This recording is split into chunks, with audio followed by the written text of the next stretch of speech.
Dr. Kathy Kim is a longtime expert in the field of healthcare and technology. As you'll hear and saw from her biography, she's doing a great deal of work, but we're thrilled to have her within the University of California. She has just recently become assistant professor at the Irene and Betty Moore School of Nursing, our colleagues up at Davis, as an assistant professor of healthcare innovation and technology, first person to be designated as such, and actually the first new person to be graduated out of the Davis School. So we're just thrilled to have her here with her expertise today. She's focused on a number of research areas in information technology that have go across a wide range of areas. Today we're going to be speaking around mobile solutions, but she's looked at community healthcare solutions, different types of care coordination and care program management that we've worked with her on, and other types of clinical research. In the past, she's been involved with many types of exploratory work with different types of patient engagement strategies, how to link different types of providers and mobile and social technology interventions, and more recently has been engaged with a few new innovative projects that she'll share with us today. In the past, Kathy has actually also run an incubator and been involved in a number of clinical issues and been here at the School of Public Health at Berkeley as well. Most recently, she's developed new programs around mobile self-tracking for youth obesity with groups in San Francisco, a second one around mobile tools for community health assessment with Native American populations up in the Klamath Basin, which is getting a great deal of attention, and also new processes around online deliberative consensus programs for patients, caregivers, and researchers in terms of setting health research priorities. And on that note, I would like to introduce Kathy, who will take us through a very exciting new research area that she's been exploring. Kathy. Thank you. Thank you. Okay, is the microphone on? Great.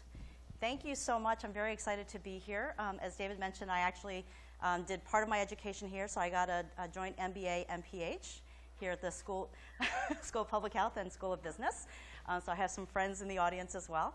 And so I'm excited to be here to talk with you about social networking as a platform for cancer care coordination.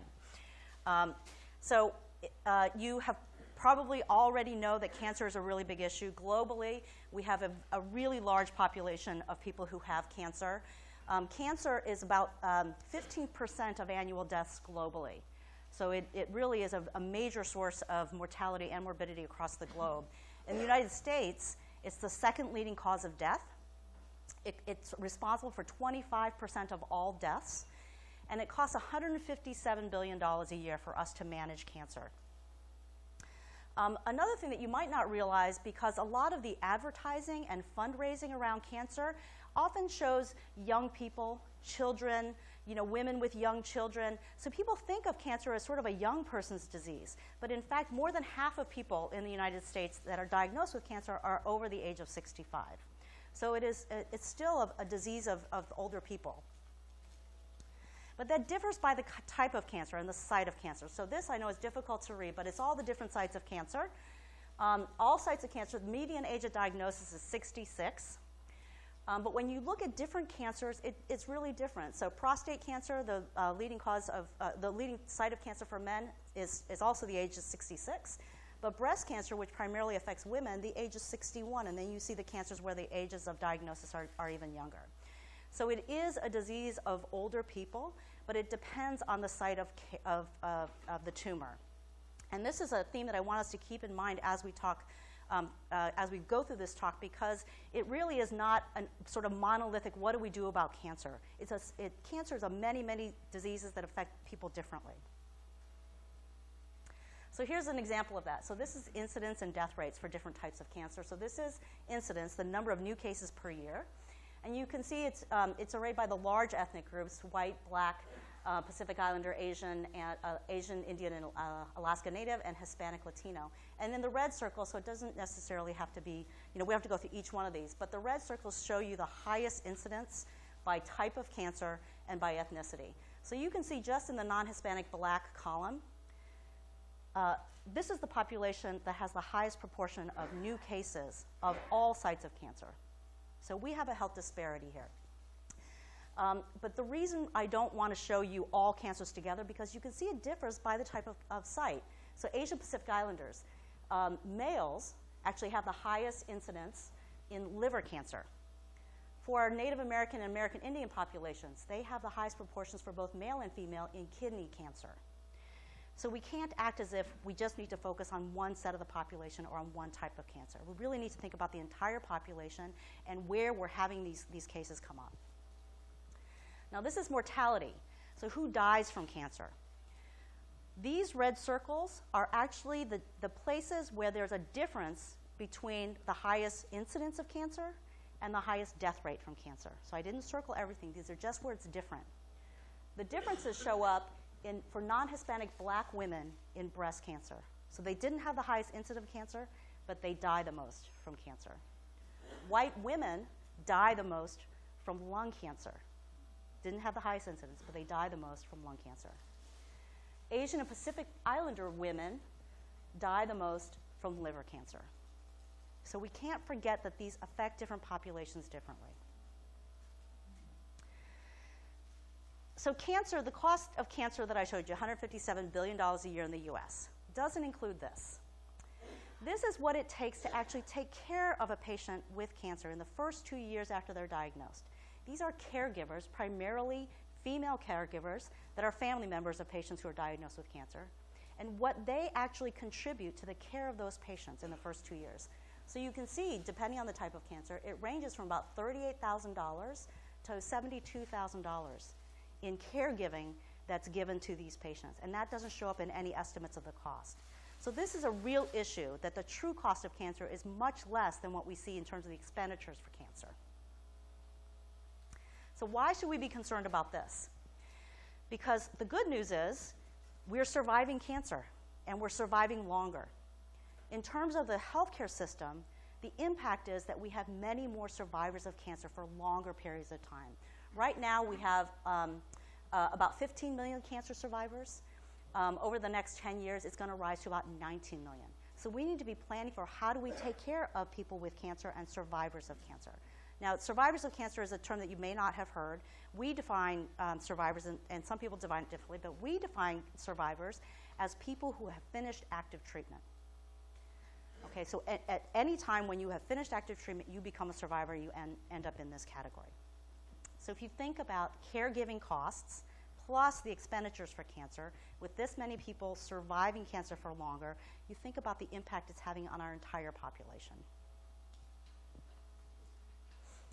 So the Institute for Healthcare Improvement has put forward this model, which is called the triple aim for healthcare.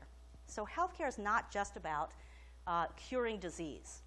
The first aim is to improve population health, which may include curing disease or treating disease, but it also means keeping people healthy. The second aim is experience of care. That's including things like, do we have patient satisfaction? Do we have access when we need it? Do we have good quality?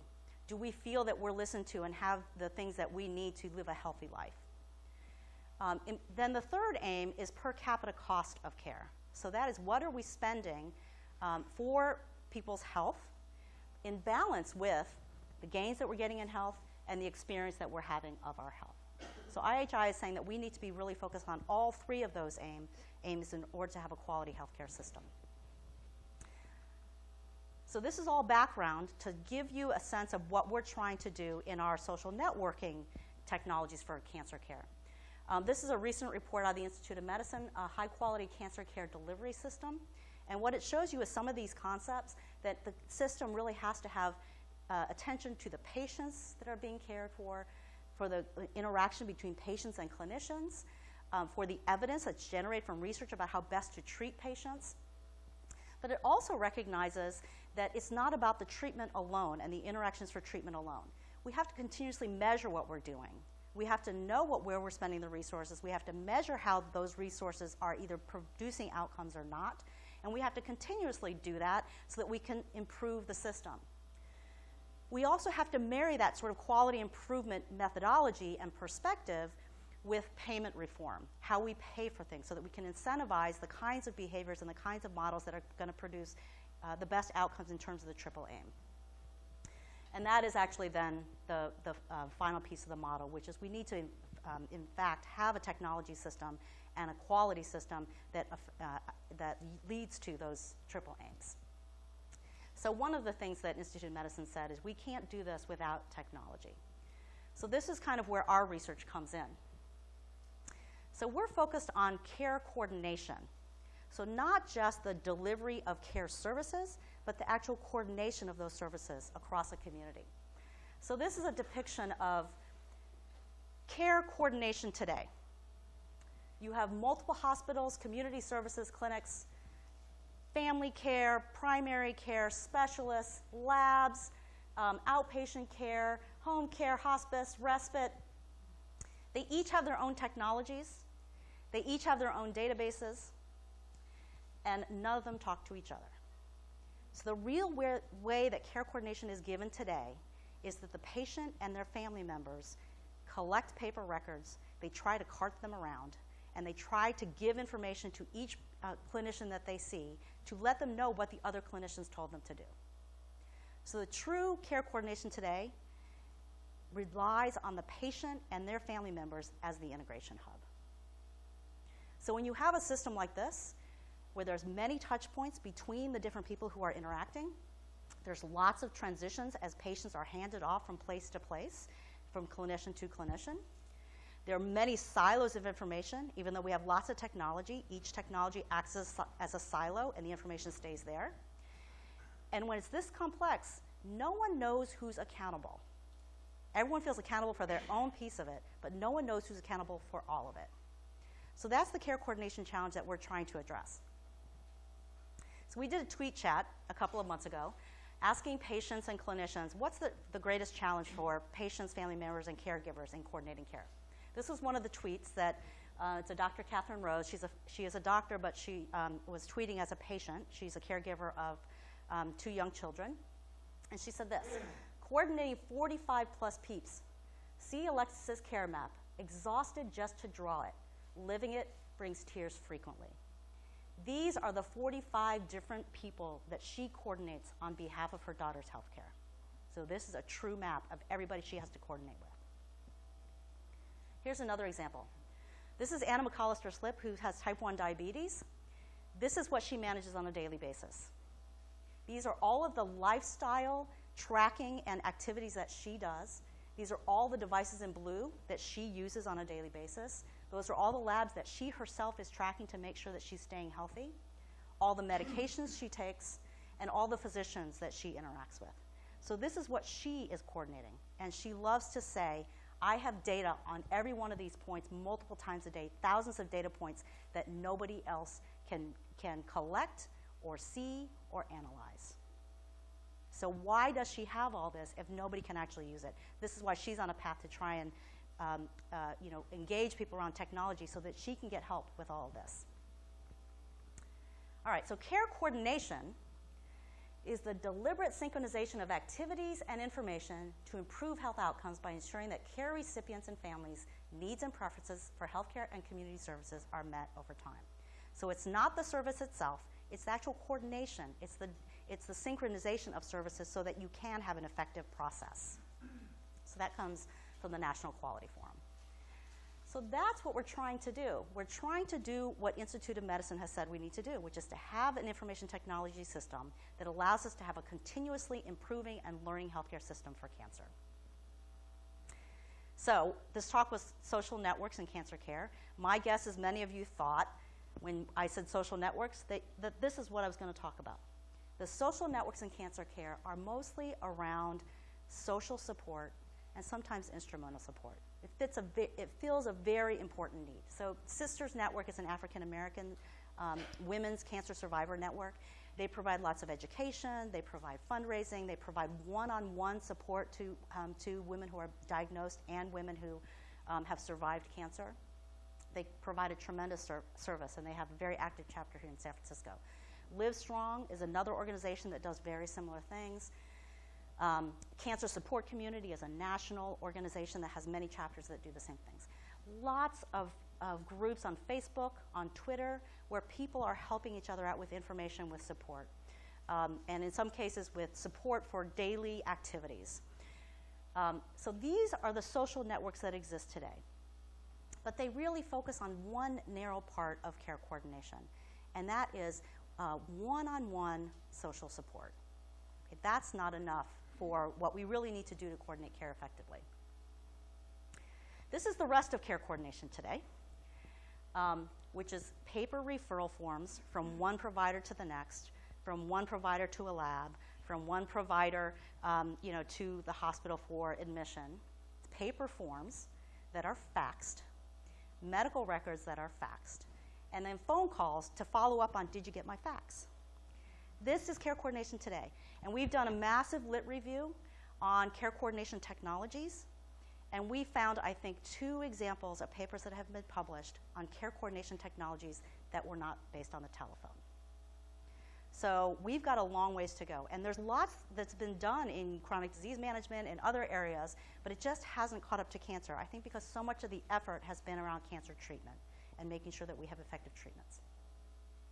So if you have that complicated care map, Alexis's care map or Anna's diabetes treatment regimen, you cannot manage that with the current technologies that are in place today.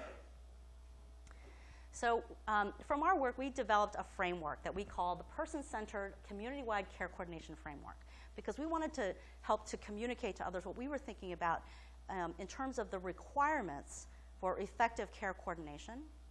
And this framework has just been submitted for publication, so you are the first public audience to hear about this framework, and would love to hear what you think about it and take any feedback that you're willing to give. But it has these domains.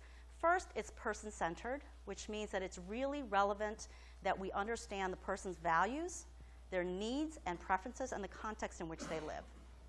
The second is that there's shared care planning.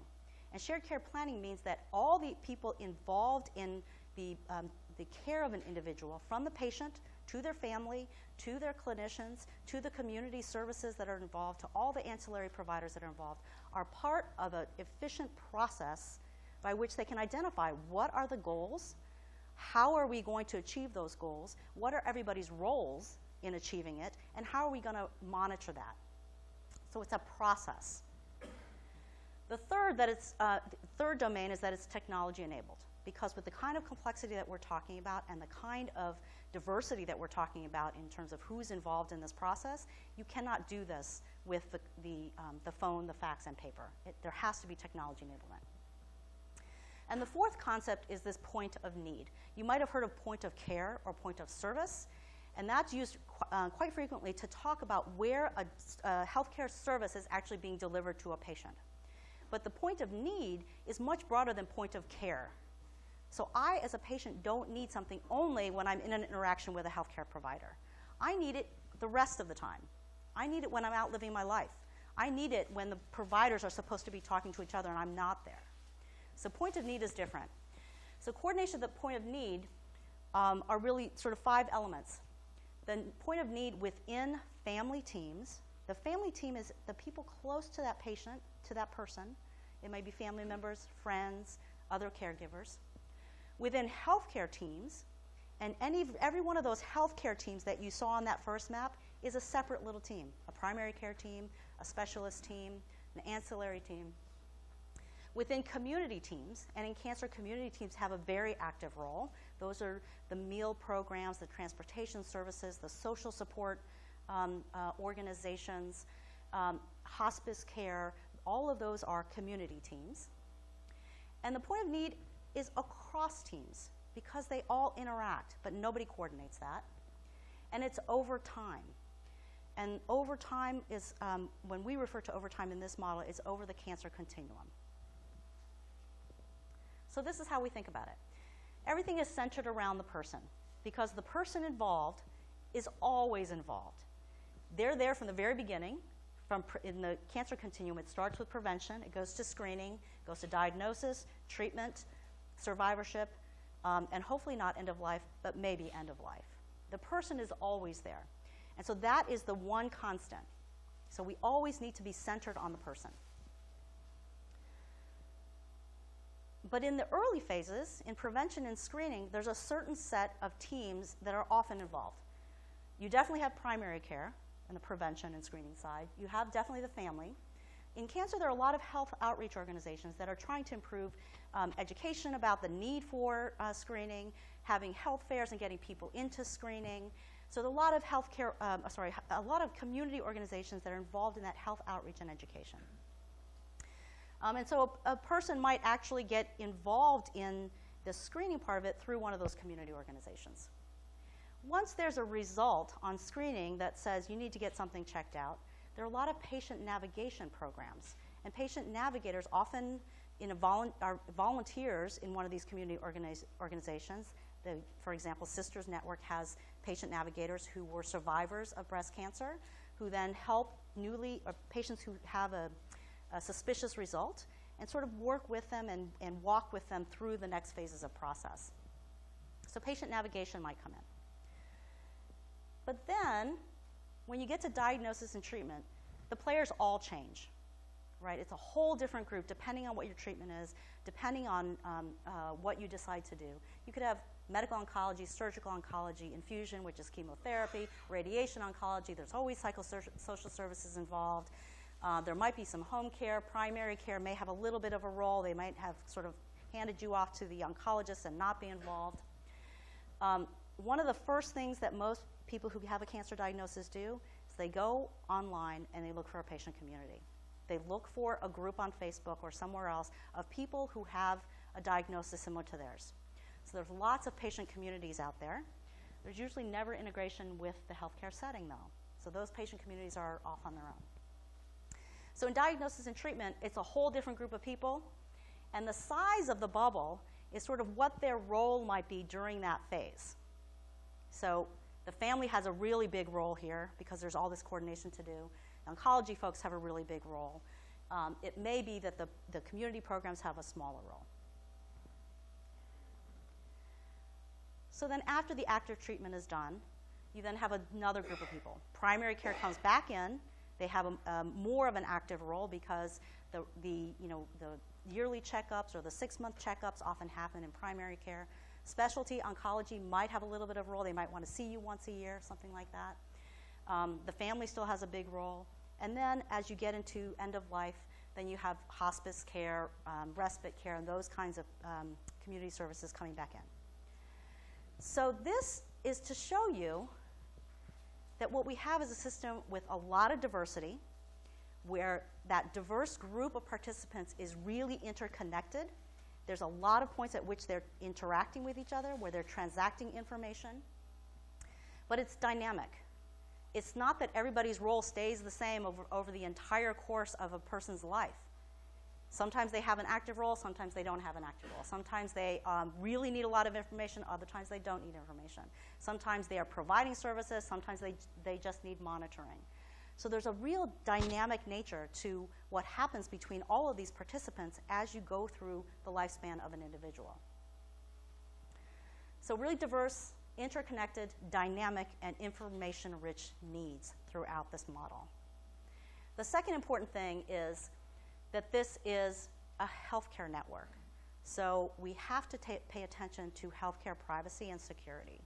And in many of the public networks, even though people might be concerned with privacy, there's not the level of regulation and scrutiny on privacy that there is in healthcare.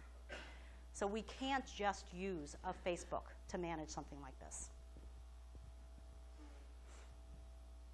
So what kind of technology do we need to manage a system like this?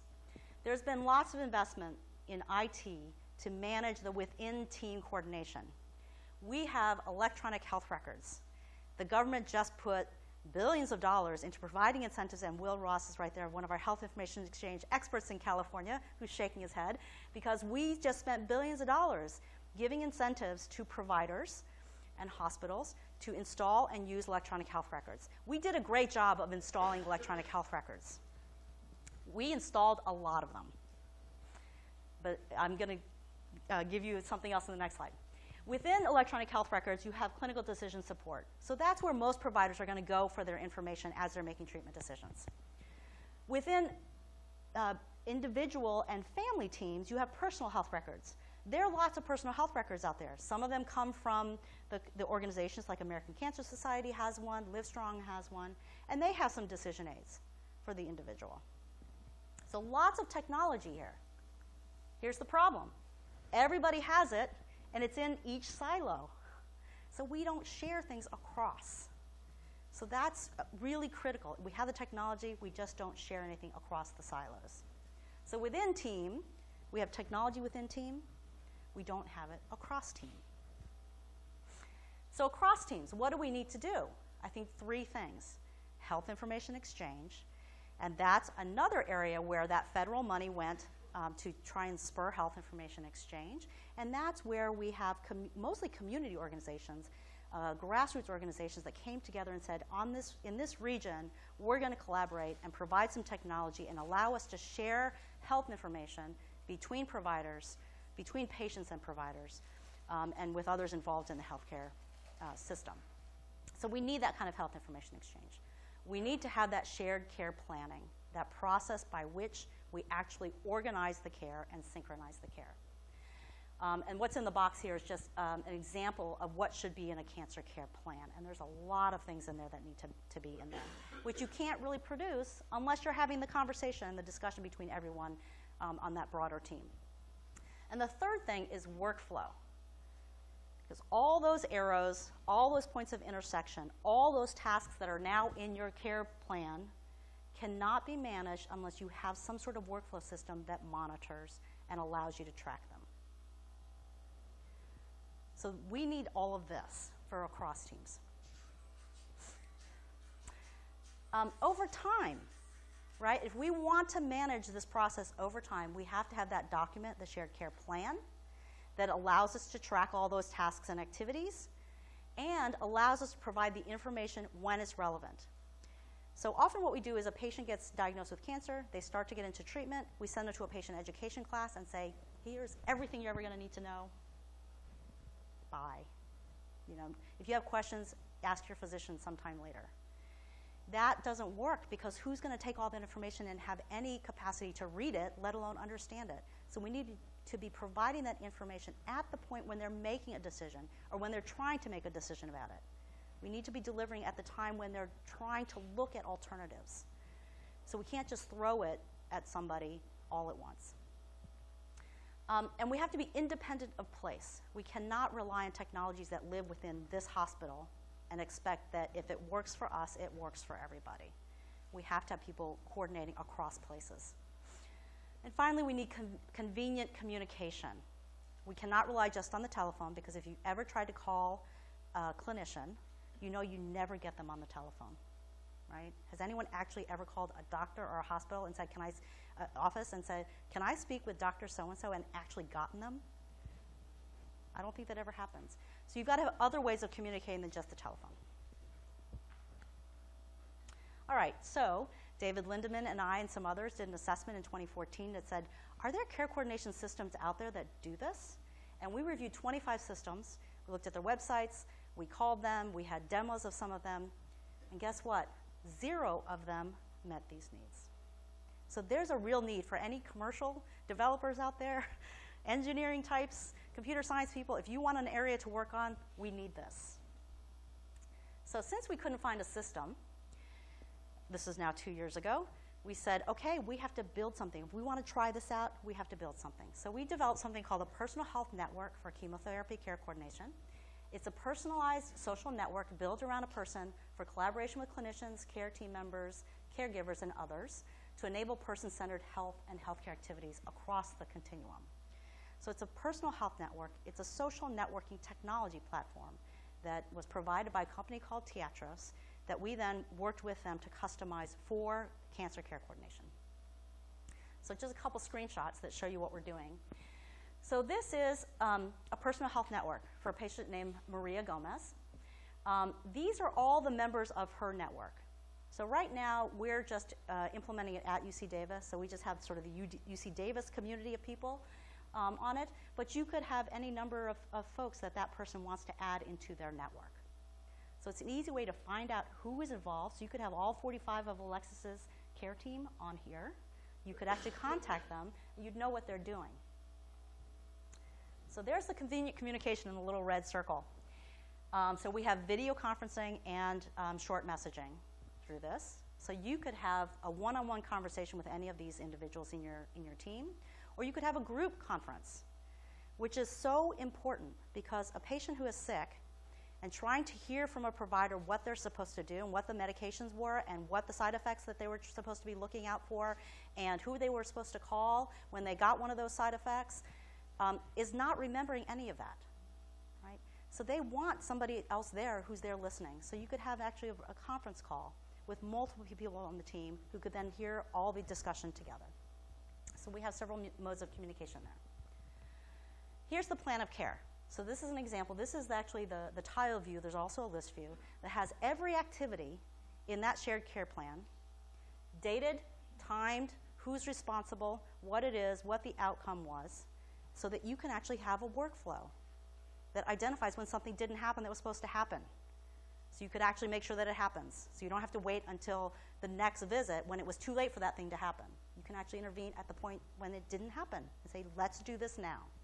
And this is the workflow across everybody in that network. It is not just what the patient's supposed to do or what the clinician was supposed to do. It's actually what everybody in that group was supposed to do.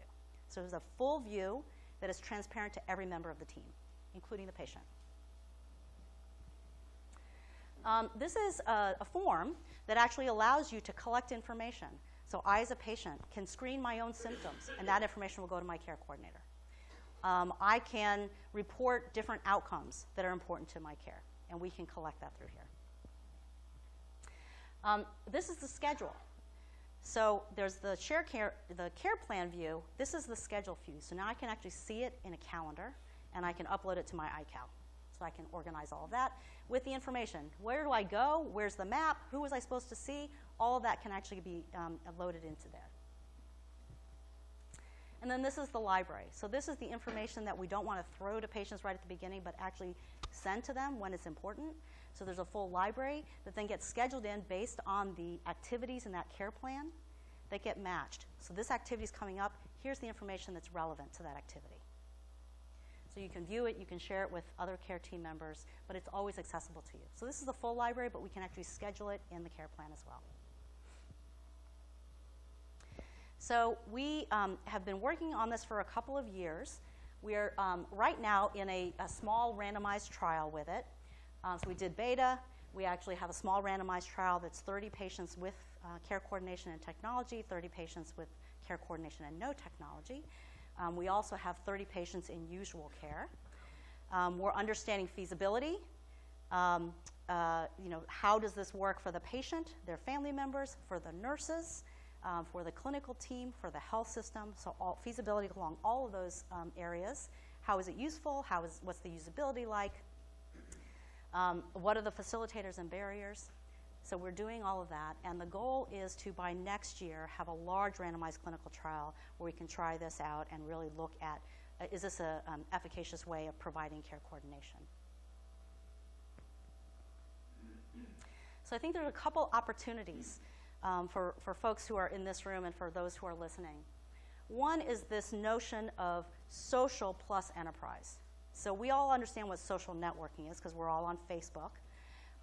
Most of us understand what enterprise information systems are because we've used them in the university, we've used them in healthcare settings. We understand those sort of large-scale technologies that help you run an organization.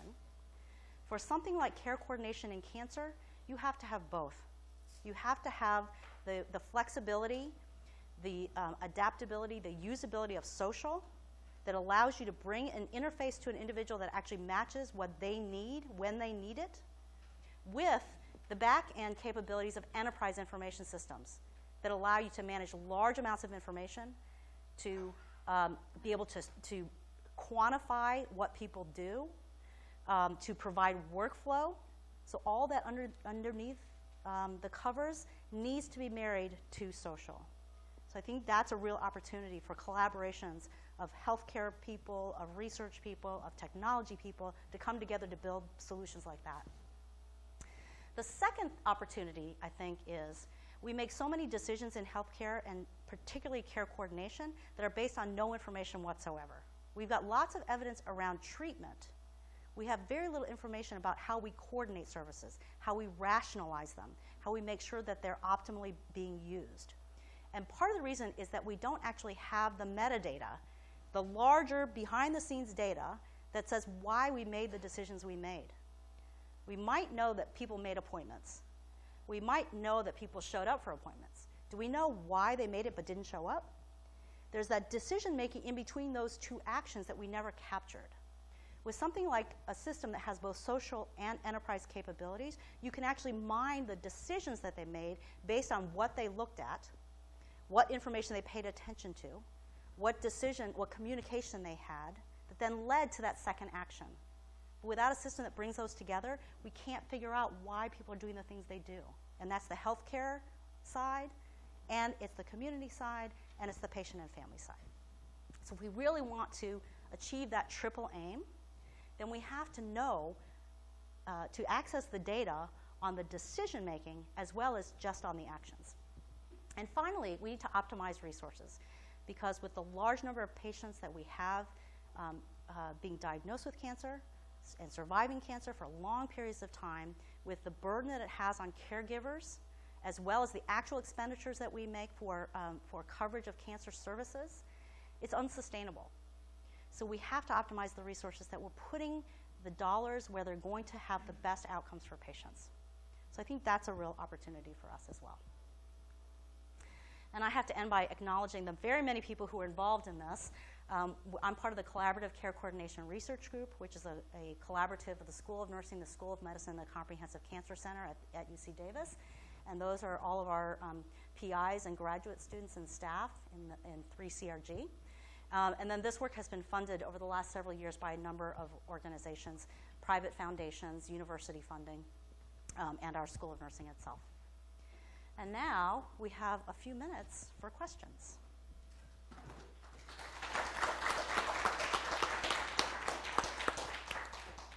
I can think might add wrinkles that make the care coordination problem more difficult. The first of those is where, after the diagnosis, one of the treatment options that the patient wants to consider, and some patients will choose, is death with dignity. Yes. And the second is where one of the treatment options is participation in a clinical trial. Yeah, thank you for that. In healthcare, we tend to say patient-centered.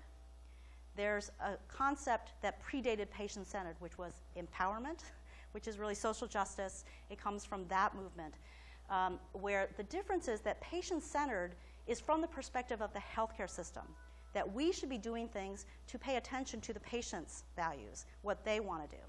In some cases, the patient's value and what their needs and preferences are is to not receive any treatment. If we are truly patient-centered, we need to allow that. We need to support that.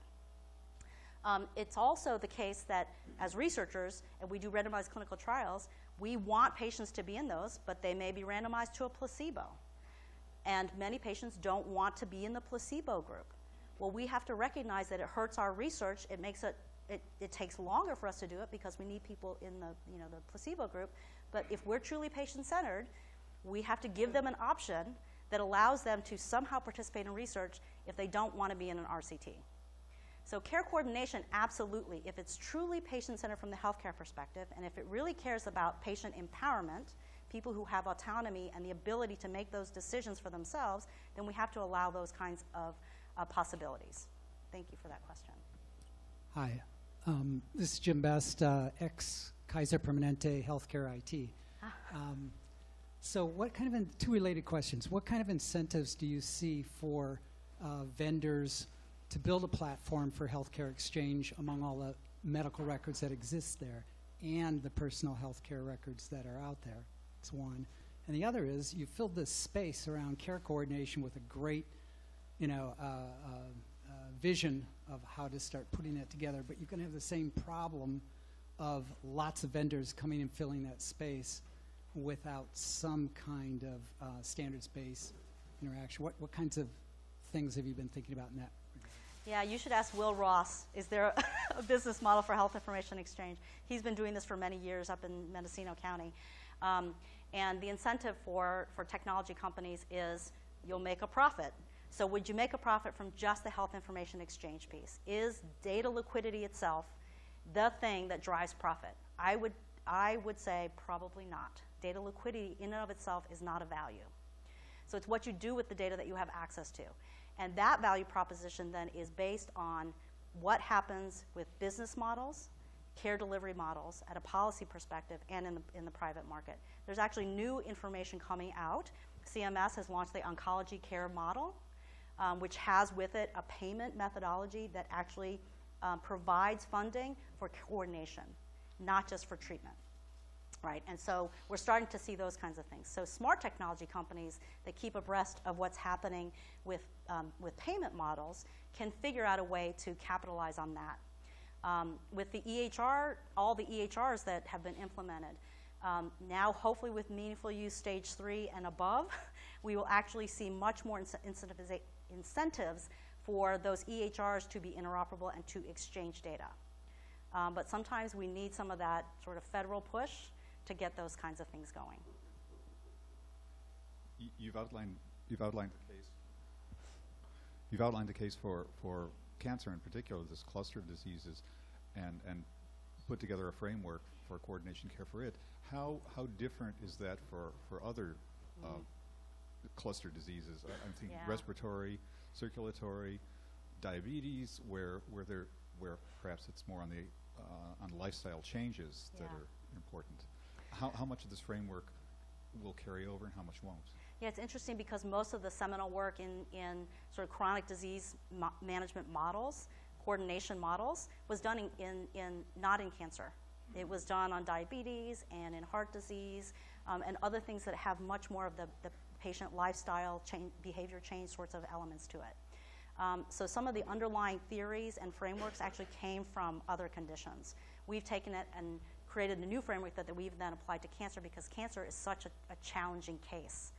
It is so complex and it is so has such a big impact on the nation. And so that's why we adapted it for cancer. But we are doing other work to actually see how this framework can actually improve the coordination for these other conditions as well, and focusing primarily on cardiovascular disease, diabetes, and asthma. Hi, Will. Hi, Kathy. Wonderful presentation. One of the side effects of social networking in randomized controlled trials is that the placebo recipients are able to discover they're on the placebo before the trial is over. Can you speak to that a little bit? No. It's true. It happens, and that's actually in the sort of patient communities that I'm sure you're involved in some of those discussions as well. With social networking, everybody talks about the trial that they're on, and everyone talks about what are you getting and what symptoms are you having and how are you reacting. So you have this happening in the real world of randomized clinical trials. So we act as if somehow those RCTs are really controlled, and the researchers know exactly what's happening, but everybody else is out there. All the participants are out there living their lives and talking to each other. So maybe RCTs are not going to be the gold standard going forward for research. I'm not an expert in that issue, but I think it's something we all need to be thinking about.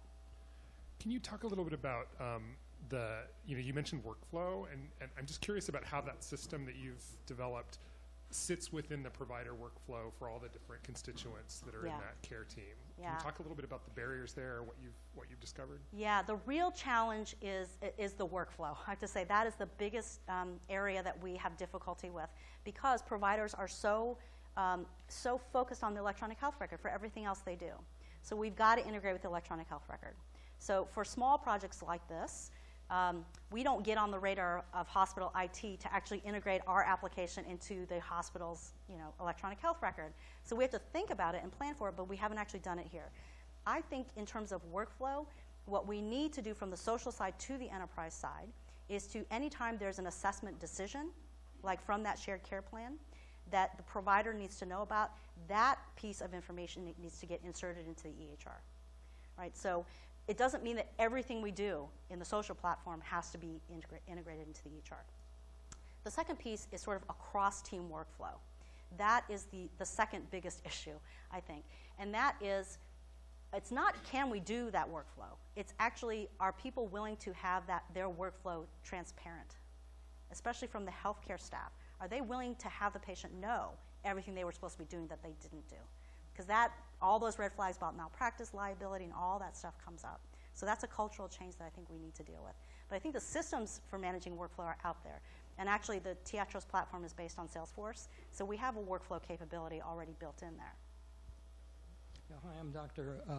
Larry Berman. I was chief psychologist, General Hospital, and also interface with hospitals involved in my parents' care. But I've noticed that one of the biggest issues, well, certainly exchange of information is very, very important, and that's it looks like your primary focus. But one of the biggest issues is who's going to coordinate that information, who's going to be the team leader, or who's going to be the case manager. Historically, medical social workers have filled that role, but they've been pretty much removed. So even if you have more information going back and forth, who's going to be assisting in it? If it falls to the patient, I think that's very unrealistic when someone's faced with a debilitating illness to say now you're going to have to do things you've never done before in your life, you're going to have to interface with a lot of professionals. In addition, if the family might do it, which seems to be the case, but many people don't have the family, so what do you do with them? So how are you addressing this, and is there any kind of solution within your program? Yeah, I think that's really important, and that's a lot of that caregiver activity is the family members who are then just trying to coordinate things for that patient who's at that point in time not feeling well and not able to actually do that coordination. But right now they are doing it. They are interfacing with everybody, and that's the problem. So in this project, in our small RCT, we actually have care coordinators. They're all RN or MSW care coordinators that are the primary coordinator partnered with the patient and one family member who's been designated to manage all of this. I think with the new payment models, like the oncology care model that CMS is paying for, where they're actually providing a fee to do care coordination, the recognition is that there has to be, from the healthcare side, somebody who's taking that on. Right? Maybe not from the community side, but someone from the healthcare institution that is taking that coordination role seriously. And with that sort of payment model, I think we have a possibility that health systems will reinvest in coordinators to do that. In some cases, it needs to be a nurse or a medical social worker. In other cases, it could be a lesser trained individual. Right? It could be a well-trained bachelor's level, health worker. It could be somebody else. So it doesn't necessarily have to be a very highly trained and highly compensated nurse, master's level social worker, advanced practice nurse, something like that. But that is a critical role.